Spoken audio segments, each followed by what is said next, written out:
আগামী 6 অক্টোবর বিসিবির নির্বাচনের জন্য দিনক্ষণ চূড়ান্ত হয়েছে। মঙ্গলবার নতুন করে তফসিল ঘোষণা করেছে নির্বাচন কমিশন। এরপরই ভোটার বা কাউন্সিলরদের খসড়া তালিকা প্রকাশ করা হয়েছে, যেখানে বর্তমান বোর্ড পরিচালকদের প্রায় অর্ধেকেরই নাম নেই কাউন্সিলরের তালিকায়। এই মুহূর্তে ক্রিকেট বোর্ডে সভাপতি সহ রয়েছেন 10 জন পরিচালক।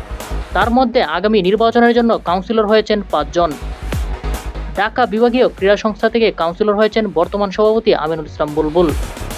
ঢাকা জেলা ক্রীড়া সংস্থা থেকে কাউন্সিলর হয়েছেন আরেক পরিচালক নাজমুল আবেদিন ফাহিম।